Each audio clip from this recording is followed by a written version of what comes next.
Nagbabalik na naman ang inyong tagapaglingkod ng mga balita at pawang katotohanan lamang. Naging mainit nga na usapin sa mundo ng social media.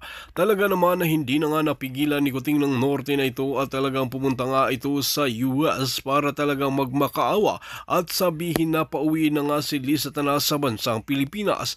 Dito nga natin makikita na ang nakakalungkot na katotohanan dito ay kung tatanggap ng suhol ang matataas na opisyales at kung talagang malaki ang ibabayad ni Kuting ng Norte nang sa ganoon ay makalaya nga itong si Liz Satanas sa kanyang kaso. Ngayon nga ay talagang ang kahilingan ng maraming netizen ay wag nang pauwiin si Liz Satanas dahil kung makakauwi siya sa bansang Pilipinas ay paniguradong proprotektahan ni Kuting ng Norte at maghahari-harian na naman at hindi na nga madidinig pa ang kanyang mga kaso na kinakasangkutan. Ngayon nga ay maraming nag-aalboroto ngayon at naghahanda nga talaga sila para patalsikin itong si Kuting ng Norte na ito. Banat nga ng maraming netizen na talagang dapat na rin tayong gumawa ng kilos nang sa ganun ay magaya nga itong si Kuting ng Norte sa kanyang ama na napatalsik sa bansang Pilipinas. Ito nga ang kinakatukutan ng lahat kung mauulit lamang ang nakaraang mga history. While mga kaibigan, para nga sa karagdagang impormasyon, panoorin nga natin ang buong video. At kung bago ka lamang sa aking channel, huwag kalimutan i-click ang subscribe button at notification bell para lagi kang updated sa ating mga bagong video. At para sa sulit viewers natin dyan, maraming salamat sa walang sawang pagsuporta. Ako siya very soon, nag-text, hindi ko pa siya natawagan, nag-text kami. But talagang sobrang pagod din ang alindog ko. But huwag kayong mag-alala, he's okay. Alright, so going back dito, sa aming pagtipon-tipon doon, ay talaga po grabe yung pagmamahal sa mga Duterte kay Vice President Sara. At syempre, kasama na rin din ako doon sa aking mga palanggan na talaga namang nagmamahal. Sabi ko nga, ang pagmamahal nyo sa mga taong sinusuportahan nyo ay senyales yan, simbolo yan ng pagmamahal nyo sa bayan. Dahil ako, ang mga Duterte, Spokesari, lahat doon, ay mga naging boses kami na hindi ninyo ito maririnig sa mainstream media. Alright? So kaya kami nandoon para nag-travel talaga ako doon para makita ko yung sitwasyon. Para hindi lang ako nasa TV o nasa YouTube na nakikita ko ano yung kaganapan doon. Pero grabe na po yung mga kababayan yung ginagawang panggigipit sa atin. Panggigipit sa akin na lang Panggigipit sa Pangulong Duterte. Sabi ko nga, paano na lang ang mga Pilipino kung gustong dukutin ni Liz Satanas, gustong dukutin ni Marcos Jr. na, pag napagtripan ka, ang former president, ipinagkanulo nila, tinraidor nila. Malinaw pa sa sikat ng araw na binaboy, tinraidor nila ang Pangulong Duterte. Ang pagtatraidor kay Pangulong Duterte, ang pagkidnap ay pagtatraidor sa lahat sa atin. Na ibig sabihin, kahit sino ka man dyan sa Pilipinas, negosyante ka man, may pera ka man, pwede kang ipadukot ni Marcos Jr. at ipagkanulo sa ibang lahi. Hindi na tayo nakatakas sa ating history ng pagtataksil ng mga namuno sa atin. Kaya kawawa talaga ang Pilipinas kapag pinayagan ninyo na bangag ang namumuno ngayon. Bangag sila. Halos lahat sila bangag. Addictus benedictus. Kita mo, hanggang ngayon, nagpakita na ba si Satanas ng kanyang live video kung nasaan siya? Puro mga edited, Photoshop ang kanyang mga video. Hindi natin alam kung siya ba ay nakadetine pa rin or nagtatago or what, hindi natin alam dahil sinungaling nga sila. Yung namatay nilang isa sa mga entourage nila dito, di ba, na si Tantoco na hindi man lang binigyan ng kanilang sympathy message ng Malacanang, ng bangag, kasama nila yun Pero dinedma nila. Bakit nila dinedma? Kaibigan nila, ayaw nila malaman ng taong bayan na mayroong kasama si Liz Satanas na namatay dito sa California na allegedly dahil sa over-D ng pulburon.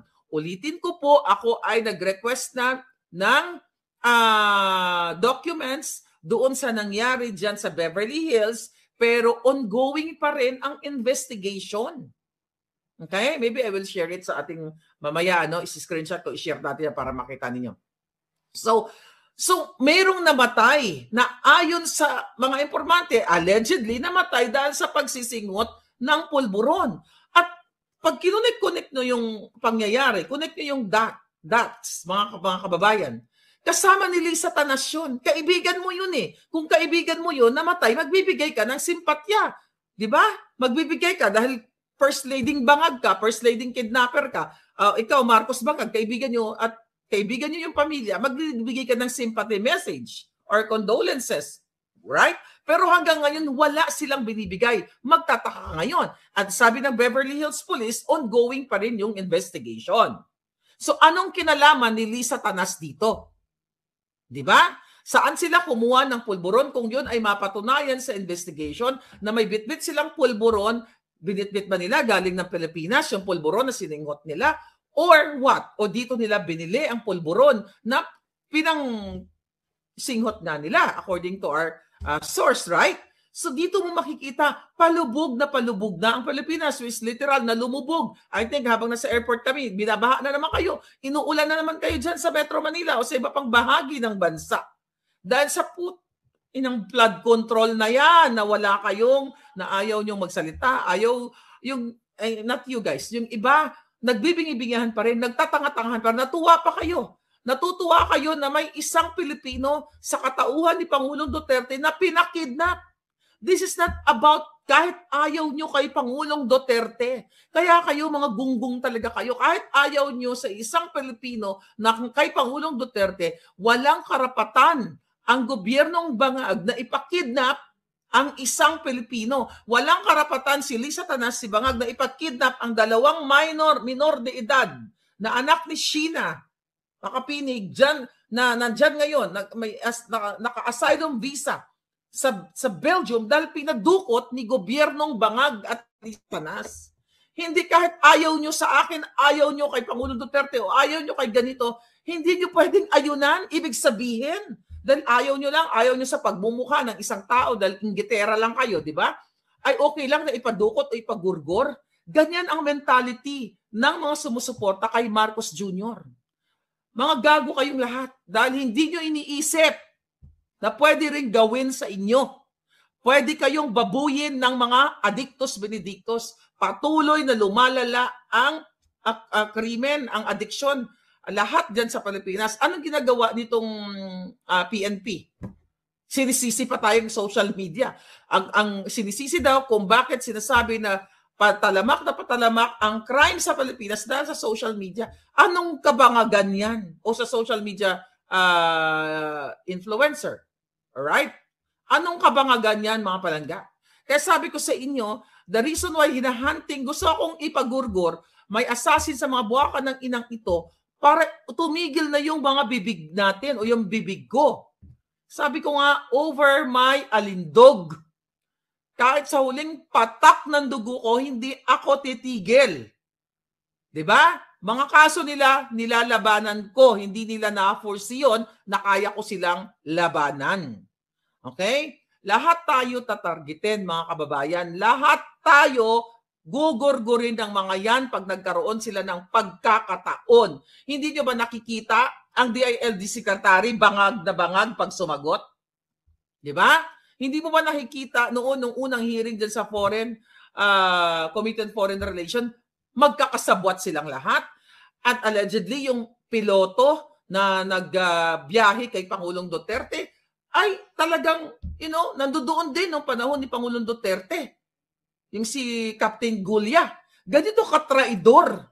Kaya kawawa tayo mga Pilipino. Alam nyo, ang imahe natin kaya pumapangit dahil sa mga traidor na katulad nila. Ang imahe ng Pilipino ay pumapangit sa ibang mga lahi o sa international dahil sa pagtataksil, pagtatraidor ng putang inang Marcos Jr. Hinayupak na yan. Wala pong kwentang mamuhay sa Pilipinas kung ang pinuno ninyo ay isang traidor, taksil at inalay. Di ba? Inalay sa banyaga ang isang Pilipino sa katauhan ni Pangulong Duterte. Kawawa kayo. Kayo dyan na nasa Pilipinas. Pwede na lang kayong ipadukot pag nakabangga nyo si Sandro, okay, na yung mataluwa na mukhang bangag na bangag sa kanyang adiktos, yung mata niya luwang-luwa. Pag nakabangga nyo yan at pinagtripan ka, ituturo ka lang, pwede kang damputin, pwede ka ipagurgur. Ganyan ang sistema. So, tama talaga yung mga dilawan noon, nung panahon nung Marcos Sr., hindi lang, imagine nyo, wala pang social media during that time. So, totoo ang sinasabi ng mga dilawan. Kaso na mga dilawan, mga kababayan, alright? Ang mga dilawan ay pareho lang pala nila ng, okay, pare-pareho lang pala sila for vested interest.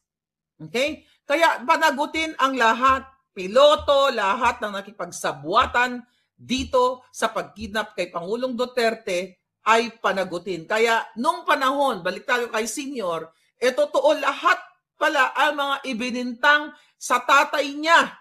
Never Marcos again, sabi ni Jem. Kasi ngayon sa panahon ng social media, harap-harapan ang paggagago, pangingidnap. Di totoo siguro yung mga pagbintang kay who's that? Yung mga pinagorgor nung time, yung mga who's that? Archimedes, yung pinagorgor daw ni Amy Marcos, at yung kay panahon ni was it Alfie Anido, yung na-connect naman sa mga Enrile. 'Di ba? Yung mga ganong issue. So noong panahon na yon, so maaring talagang totoo lahat ang mga yon na pinagugurgur ka na lang pag pinagtripan ka. Kasi ngayon, meron na tayong ano tawag dito? Meron na tayong social media, nakikita na natin. Hindi na kayang tapalan yung mga information. Pero nangyayari pa rin. Ganito kawalang hiya, mga palangga. Okay? Hindi lang pareho, magkakampi pa ang dilawan, sabi ni Discovery. Kakamping at Pulangaw ngayon. Yun na nga, pare-pareho lang sila. Magkakampi sila. So walang mga paninindigan. So ngayon, I think kailangan talagang, the reason nangyari itong mga pangingidnap lahat, masama man ang dinulot nila sa atin lahat. Pero may maganda rin na nakita natin, itong mga kakamping, itong mga dilawan, pareho silang imbornal, sabi nung nag-comment, ano? Pareho sila nitong mga kabangagan na masasamang damo talaga sila. Masasamang damo. At kaya talaga tayong ipagurgur lahat. Kaya kailangan yung gumising. Ngayon, anong sinasabi ng AFP? Iko-court martial nila yung mga guards ni Vice Presidential Guard ni VP Sara, na sinasabi nila nakipagsabuatan, ganito, ganyan. Tangay na. You talk about 125 million na confidential fund. Pero yung billion na confidential fund ni Bangag, yung mga pagdanakaw ni Bangag, lahat, flood control, PhilHealth, lahat na. Deadma. Pero kayo, itong mga Vice Presidential Guard ni VP Sara, iko-court martial, ay, mga darling, mga palangga, kailangan yung manindigan.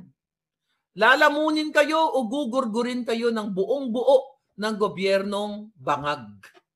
Kailangan nyong manindigan. Lahat kayo na men and women in uniform na dinidelay ang inyong mga bonuses, ang inyong mga benepisyo para sa inyo. Sobra na ang panggigipit sa inyong lahat. Kailangan na, sabi ni D1957, na paalisin si Bangag. Makapal ang mukha niya. Hindi yan aalis katulad ng tatay niya. Yung impeachable offense, impeachable grounds, nasa kanya lahat. Matatanggal nyo lang yan, ang Bangag na yan, kung non-stop ang inyong peaceful protest sa lahat ng kalsada ng Pilipinas at sa kalsada sa iba't ibang panig ng mundo. Ako dito, nagpapahinga lang ako, pero may mga invitation tayo, iikot pa rin ako, pupunta pa rin ako sa iba't ibang panig ng lugar, ng mundo, para maging kabahagi ng inyong tinig, ng inyong boses na kailangan na nating panagutin ang mga yawa. Diyan sa AFP, PNP, na okay lang sa kanila ang, my God, mga kababayan, kakatol ang ulo ko sa inyo, linti. Ang PNP mismo nagsabi na okay lang magdurog, magpulburon, mag-addictos to extend hours para sa trabaho. Ano pa gagawin nyo? Ang presidente nyo, addictos benedictus. Ang PNP chief, ano ginagawa? Okay lang na may nag-a-addict o nagsisingot. Di ba? Ang AFP nyo, isa pa. O, anong ginagawa ng mga yan? Kasabwat ni Bangag. DND, halos lahat sila. Wala sila sa katinuan kapag nagsalita sila. Ang NBI director, ano ba ginaantay ninyo mga kababayan? Pababayaan nyo na lang ba itong mga walang hiyang ito? Sabi ko nga sa inyo, ako, katulad ni Pangulong Duterte, mas may edad lang siya sa akin, hindi ako takot mamatay. Kung lalaban lang ng patas itong mga walang hiyang ito, ikaw, gunggong na NBI director, kung kayo ay lumalaban na ng patas, harap-harapan, sabunutan, jampalan, o kung ano, hindi ko kayo uurungan. Kahit nga pa traidor ang laban nyo, hindi ko kayo inuurungan, mga tanginan nyo eh. Di ba? Kaya sila galit na galit, gusto nila talaga akong damputin at gurgurin. Pero hindi sila makaporma, hindi nila saklaw ang Amerika, kaya hindi sila rin basta-basta dahil ngayon naka-report na nga kayo, noon ko pa sinulat, naka-report na kayo sa nadagdagan na naman ang report nyo, nasa Washington DC na. At ito talaga, hindi lang ito sulat ko na personal. Mismo, kinausap ko ang US Embassy in the Netherlands at sila mismo ang nag-forward ng mga pangyayari na ginagawa sa akin ng Bangag Marcos. Yung mga nakaraang letter is just regular mail sa akin, diretso sa kanila. Ito, mayroon na mismong officer. Mayroon ng consular, consul or officers. Di ba? Na mismo sila ang nagpaabot. Hindi po tayo uurong sa labang ito. Matira ang matibay. Matira ang nagsasabi ng katotohanan, mawala na o magurgur na ng tadhana ang mga bangag. Kasi katotohanan lang ang aking laban dito. Mga kababayan, mga palangga, kaya bakit pa ang tapang-tapang ni Maharlika? Sabi ng iba, doon. Well, ipinanganak na ako ng ganito at nasa tama ang pinaglalaban natin. Hindi lang si Maharlika ang matapang, lahat kayo, kailangan nyo maging matapang kung kayo ay nasa tama.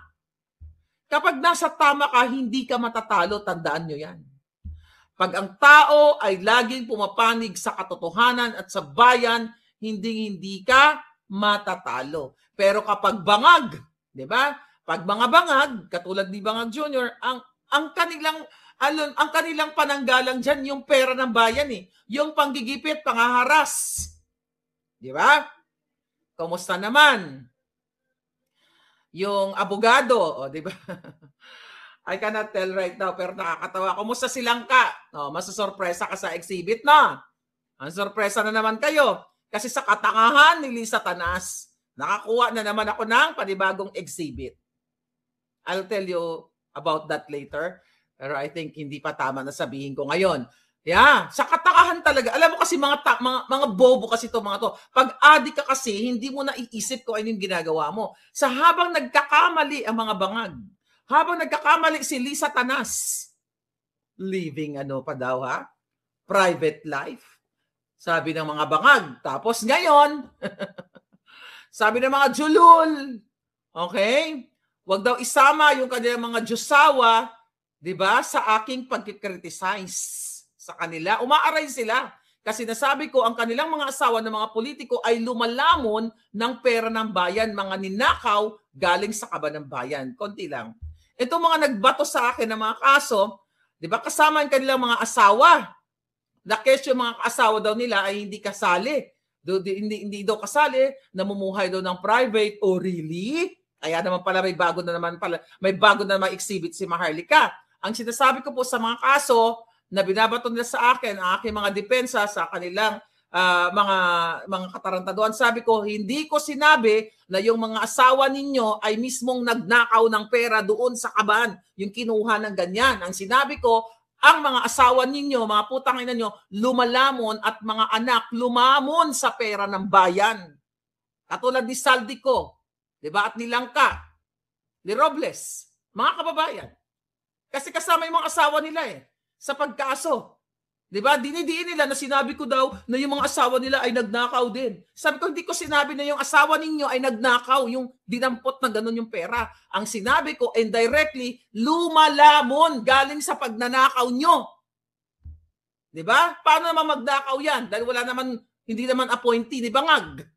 or wala naman sa Kongreso. So ang nagdanakaw, yung mga asawa ninyo, mga baka ng ina ninyo, pinapalamon nyo sa pamilya ninyo, pinagsa-shopping nyo sa pamilya ninyo, sa mga anak ninyo, sa mga sinapupunan pa lang, nasa buntis pa lang, yung mga bata pa lang nasa sinapupunan, ang nilalamon galing na sa pagnanakaw sa kaban ng bayan. Hindi ko sinabi yung batang nasa sinapupunan, fetus pa lang ay pumunta doon sa treasury at ninakaw yung pera. Ang sabi ko, ang mga buwaka ng inang appointee ni Marcos Jr. ang nagdanakaw sa kaban ng bayan at pinalalamon sa kanilang pamilya.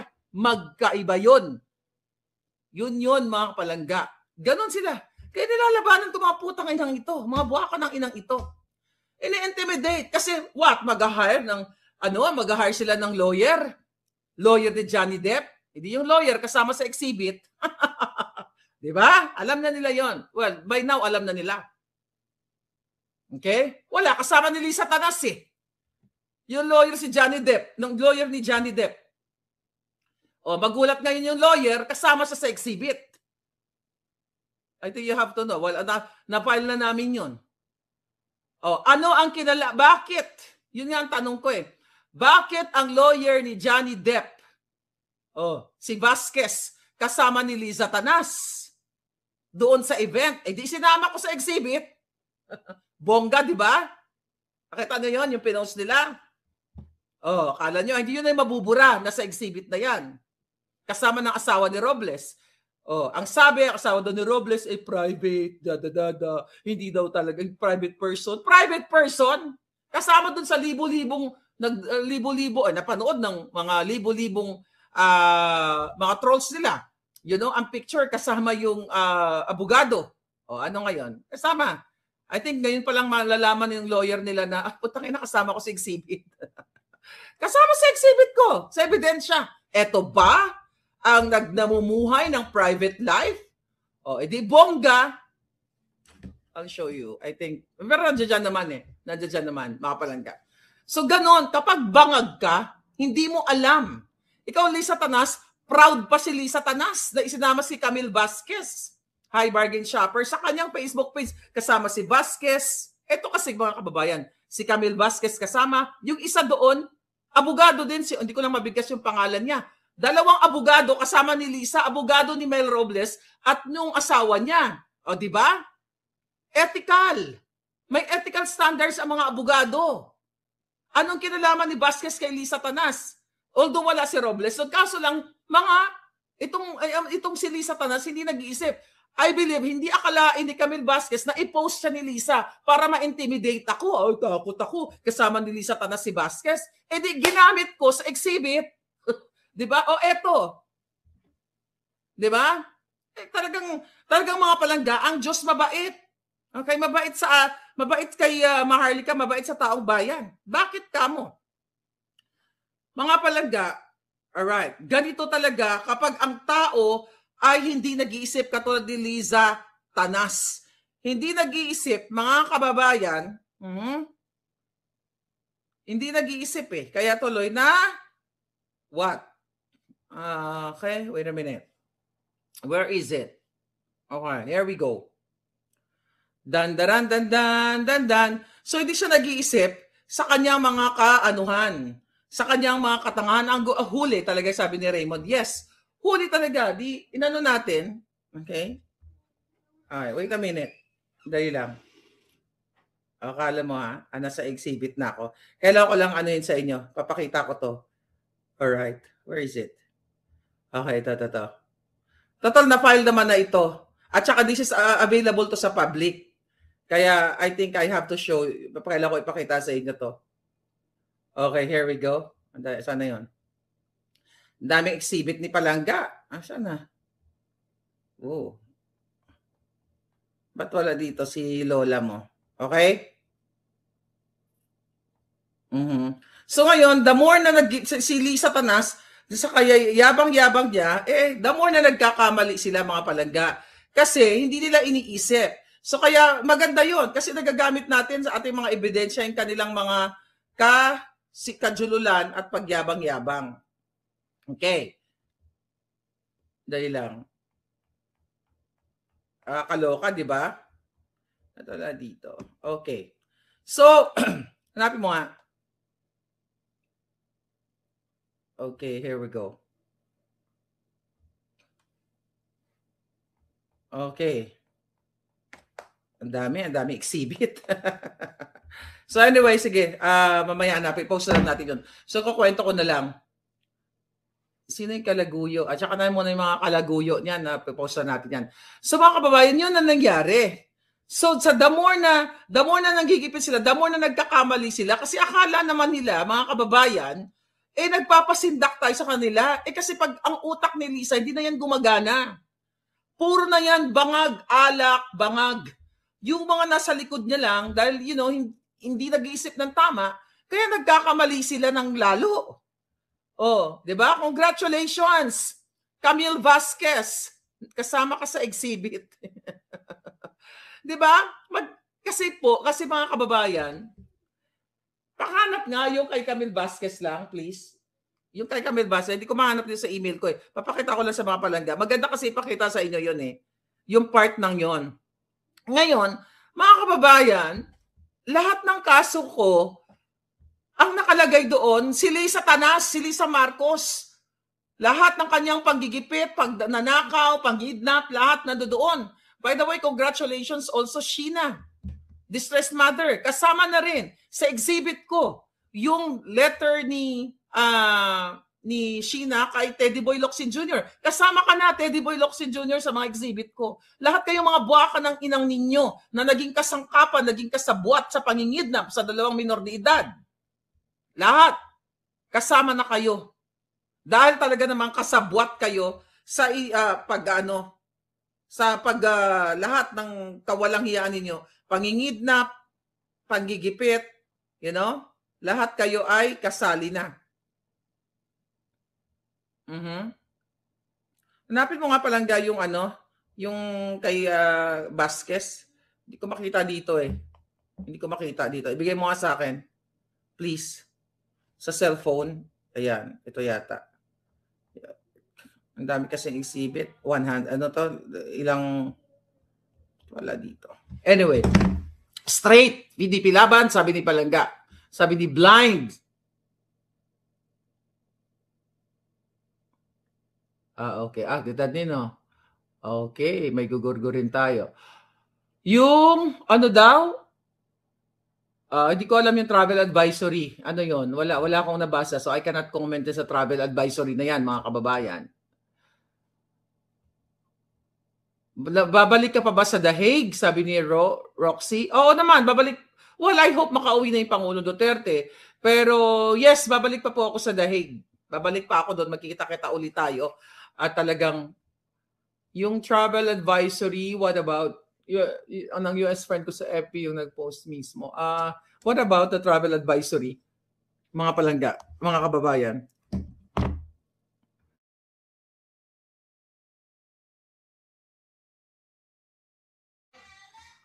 Okay na ulit.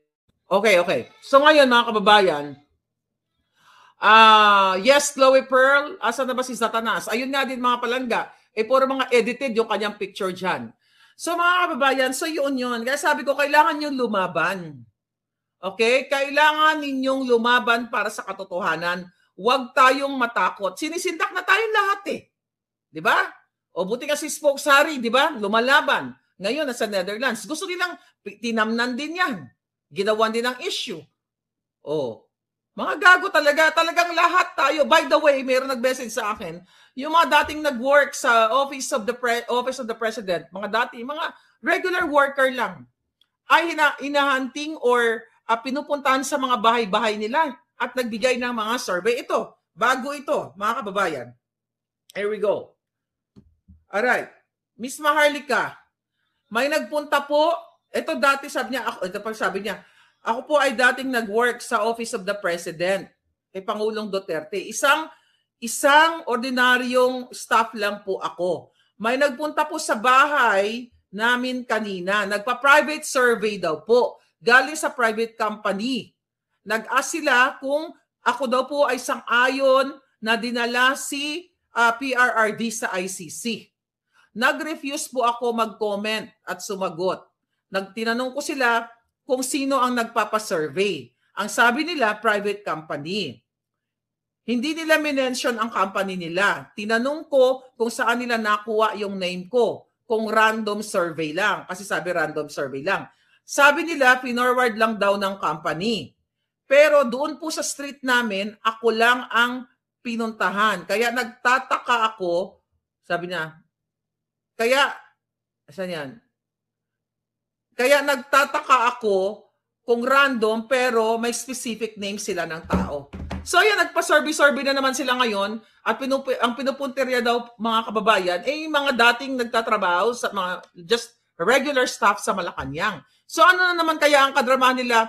Siguro sasabihin nila ito, baka yung iba doon papersay nila para sabihin ng mga former employees nung panahon ni Pangulong Duterte na ito pati mga former employees galit kay Pangulong Duterte, ganito, ganyan. Para i-picture nila, i-paint nila na totoo yung mga binibintang nila kay Pangulong Duterte. So alam nyo na, sa lahat po dyan na baka pinuntahan kayo, mag-message din kayo sa akin, baka pinuntahan kayo ng mga private survey eklabush para magbigay ng negative comment para kay Pangulong Duterte, isiwalat na nating lahat yan. Lahat kayo, sinasabi ko sa inyo, lahat ng may mga ebidensya dyan, laban sa mga bangag, anything, i-forward nyo na nandyan yung email ko. maharlika.network@protonmail.com or maharlika@zell@gmail.com, maharlika, balitang maharlika@gmail.com. Lahat nandyan namang email, diba? Pinakita ko naman sa inyo. Mag-email kayo, ebidensya, pictures, anything na pwede nyong ibato sa akin at ako na. Hindi nyo kailangan magpakilala kung kayo ay taong gobyerno, basta legitimate yung inyong information. Okay? Kasi isa yan sa gustong pigain ni Satanas sa kanilang mga kaso na nagre-request sila na i-disclose ko ang mga pangalan ninyo, phone number, or what. Sa totoo lang, hindi ko kilala ang mga puting ahas ko. Kaya kahit anong piga nila sa akin, hindi ko kayo ma-disclose kasi hindi ko naman talaga kayo kilala. 'Di ba? Random. Gumagamit kayo ng mga code ninyo, paano kayo hahabulin 'yan? Gumamit kayo ng code. Hindi ko kayo kailangan malaman kung ano ang inyong full name, kung ano yung phone number, kung ano yung address o kung sino kayo. Ang kailangan ko lang legitimate information. Yun lang. Kaya huwag kayong matakot. Dahil kahit anong piga sa akin, wala rin naman ako masasabi o sinong nagsabi sa'yo na sino nagbigay sa'yo ng video na Adictos Benedictos si Bangag. Paano ko sasabihin? Hindi ko nga kakilala. Video lang. Pina-authenticate ko lang ng bonggang-bongga yung video. O, di ba? Doon tayo sa authentication na nagkatalo na which is, ayun, binanggit ko rin pala yan doon sa US Embassy. Na sinabi ko, ako yung nag-release ng video ni Marcos Jr. noong July 2024. Isa yon kaya gusto nila akong gurgurin at maliban pa doon, inilabas ko nga yung pina-authenticate ko nga dito sa Amerika at pinorward yan dito sa Netherlands, dyan sa Netherlands, sa asylum application, asylum visa application ni Harry Roque. So, iyon yun, mga binanggit ko. Kaya talagang gugurgurin ako ng mga buwaka ng inang ito, pero hindi ako natatakot, mga kababayan. Ngayon pa ba tayo matatakot? Wala na tong urungan. Mapaligal man o mapaharap-harapan. But syempre, pag mga traidor yung mga yan, hindi yan lumalaban ng harap-harapan. Pero ining kinumo ko, kung talagang gusto lang nila ng harap-harapan, idasok ko gid ni sa bilat ni Satanas. Sa latbi ni Satanas, isuksok ko gid ni para maano siya ba para maano gid sa makita niya gid ang ginapangita niya. Kaso nga hindi naman lumalaban yan ng harap-harapan. Romanian, Gorgorero, assassins, di ba? Yun ang mga nila. Yun ang kanilang kayang ibato kay Maharlika. Pero Lee Satanas, Bangag Jr., kahit hawak nyo ang kaban ng bayan, kahit pagpakadurog at adiktos kayo, yung mga latbi, yung mga linti ka mo, di ba? Hindi ako natatakot sa inyo, mga tangina ninyo. Diba? Kayo katatakutan ko, mga adiktus. Adik, matatakutan ko. Hindi nakakatakot yung mga yan. At hindi naman tayo dapat matakot kapag, again, para nasa tama tayo. Hindi po natatakot si Maharlika. Simula nung sabi ni Andrea Maaraw, alam nyo, bata pa lang ako, Walang umapi sa akin na hindi ko pinatumba. Yan lang mapagmamalaki ko sa inyo. Mapalalaki, mapababae. Kapag binuli ako, kinuwento ko na sa inyo, di ba? Sa Manila ako pinanganak. Pagbalik namin na Manila, syempre matigas ang dila ko, di ba? I know, not matigas, malambot nga, Ilonggo eh. Lahat na ng bully sa akin, gindasok ko ang kinumo ko sa ila. Gindasok ko sa mga latbi ng chika lang. You have to fight for what is right. Kailangan nyo manindigan. Lagi na lang tayong inaapi. Di ba? Lagi na lang kayong nagpapaapi. Ngayon, ito, bago ko makalimutan. May nag-comment kasi. Difference between yung US Embassy at saka Philippine Embassy. Buti na alala ko. Ang pagkakaiba, di ba, ako ay naturalized. Okay? Ngayon, mga palangga, yung trato sa akin, well, ang mga Amerikano naman is iba't ibang bansa nang galing, di ba? Lahat naman dito is ang immigrants kung tutuusin. Dahil ang tunay na nagmamay-ari ng lupa ng Amerika ay ang mga American Indian, right? So, based sa history. So, ngayon mga palangga, ang pagkakaiba kasi, nung lumapit ako sa US Embassy sa Netherlands, yung trato sa akin, tao. Yung trato sa akin, whether ako ay Pilipino, former, o di ba? O pinanganak sa Pilipinas, ngayon ang trato sa akin ay tao.